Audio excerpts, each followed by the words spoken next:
Gray Stoneham IV, get out of their cherry cars and take a look around at the 18-hole municipal dump that is Ponky. We love to watch their faces react in horror at the course we played every day. The abandoned 57 jello green Chevy near the 8th tee, sitting as it did just under the half of a Boston Globe billboard that jutted out over the tee box. We giggled to see them hurry away from our battleground practice range, where bad golfers hailed cut, yellowed practice balls at Nuke, our range boy. Froghair wouldn't pay to have the range tractor fixed, so Nuke was out there 8 hours a day, wearing 2 twin-size mattresses roped together and fitted to his skinny body, a lacrosse helmet with a face mask and a shag bag in each hand. "Hey," Froghair always said in defense, "the kid's a stoner. He doesn't even feel it." And it gave us a kick to see Boston's gentry get an eyeful of the unshaven community outside the Ponky fences. The pawn shops and strip bars along our 18th hole bordering Geneva Avenue, the ratty blue-collar cemetery out our front windows, the spirited youth who populated the Roosevelt Park projects off 5 and 13, having their innocent fun with needles and small arms fire. Over the last 100 years, every inch of this part of Dorchester had gone from debutante to drugstore whore, except the Mayflower, which just kept building its walls higher and higher until it couldn't see out anymore, which is just how they liked it. But screw them. I wouldn't have traded one of them for a single chop. I loved Ponky. I guess because my dad was a member of the Mayflower, and until the last 3 years, I hated my dad the way mailmen hate Dobermans. Anyway, on this particular Thursday, it was the usual cast of ex-outs and out-of-round humans who probably should have been taken out of play years before. 120 yards behind us, Hoover, our 5th, was taking his sweet time hitting his shot, despite playing against nobody for no bet at all. "Why don't he hit the goddamn thing already?" Dannie said, exasperated. "He's already pulled a JFK Jr." "What's a JFK Jr.?" asked Cement. 3 lost in the water.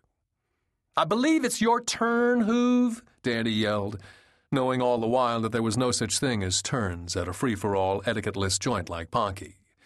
It'd be like one hyena saying to another over a downed zebra, "I believe it's your turn, Herman." But Hoover was back in the fairway on one knee, holding his latest gadget, the new GPS-enabled SuperTech Bushnell Laser Rangefinder 3000, up to his right eye and making sure the yardage was exactly 176 and not 177, even though Hoover could not hit a green from 17 yards, much less 177. He was going to get his yardage all lined up and then smother toe it left or hosel it right or cold top it 5 feet. There was a reason we called him Hoover. He sucked. "What are you, Patton?" Two Down yelled. "Hit the fucking ball!" Hoover rose and yelled back. 7% of all shots failed due to lack of precise yardage. That was in this month's Scientific Golf America.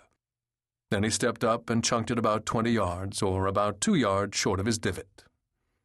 "And 93% of all shots fail because Hoover sucks like Linda Lovelace," Dannie said to nobody in particular. So here we were on the 17th, with me down 3, down 2, and down 1 to 2 down, and needing this hole to have any chance of saving the Claudette Cold Beer Fund. Still, 2 down was lying 4. I was lying 2 right in front of the green. He was taking a long look at his difficult sand shot. All sand shots at Ponky are difficult on account of there being no sand in Ponky's bunkers. When he announced, "I haven't had my throw yet, right?" I was hoping he'd forgotten. "Yeah, that's right," I grumbled. "You get 1 throw aside." And 2 down got out of the bunker, walked over to my ball, picked it up, and threw it over the 12-foot-high hedge into the Mayflower Country Club. Then he returned to his shot without comment. One really needs to think out all bets with 2 down in advance. As we came to the picturesque 18th hole at Ponky, with its unforgettable view of Manelli's dry cleaners on the left, I was down $200 all day to 2 down. I needed something big on the last hole to bail me out. 2, I need to get even. 2 looked at me and said quite firmly, "Okay, you know what? No." "But you haven't even heard it yet," I said. "Unless the get even is you chew off your left hand before you play this last hole, I don't want any part of it." "No, it's better than that. I'm offering you a simple wager." If there is one thing a true chop will not turn down, it's the offer of a simple wager. A true chop will bet on all things at all times. Would that guy eat his ear of corn like a typewriter or in a wheel around it? What odds will you give me that I can't chip one onto the clubhouse roof, run around to the other side, and catch it in my mouth? Odds were set at 12-1 against. One time on a rainy day, Two Down and Dom bet $10 on who would swing first on Jerry Springer. The blimp who was about to find out her daughter was screwing her son, or the two-toothed dad who was finding out his hunting buddy was in love with him. Offering Two Down a simple wager was like offering a wolf a pork chop. Half the reason he came to Ponky from his brief exile in Chicago was that nobody would play golf with as many bets on the line as we did. They'd just play the standard $2 Nassaus. No compresses, no indies, no greenies, sandies, barkies, or even barfies, in which if the player can finger barf on command, he can play the shot over. So that's why he came back to us. That and the fact that his wife divorced his ass. So I cast out my bait. I'm a little longer than you off the tee, am I right? Does Michael Jackson subscribe to Boy's Life? He said. Exactly. I'd say I'm about 50 to 75 yards longer than you, on average, with the driver, yes? Yeah, and you're about $200 down to me, too, Mr. Two-time Massachusetts Junior Amateur runner-up, so shut the fuck up and hit. Right, well, here's the bet. I tend to swing only 75% with my driver. I think I can be 3 highway exits past you if I wanted to. In fact, I'll bet you $200 that you can't knock it past my driver from this tee box in 2 shots. Frankly, I think you'll choke like Mama Cass. This got Two Down's famous ADD eyebrows to itching. $200 was a lot for a guy who was working as a clubhouse assistant at America's only all-women's golf club, Boston National Ladies Golf. Come to think of it, $200 was a lot for me, a guy who wrote greeting cards at $25 a pop. 2 shots? 2 shots, I said.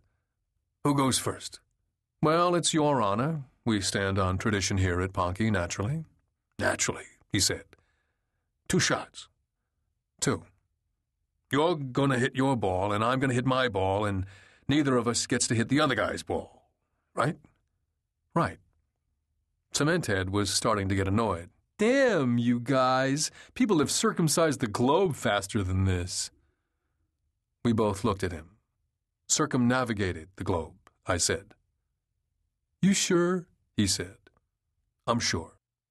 Two Down was back in my face. Golf ball, not any other kind of ball. Not nads, right?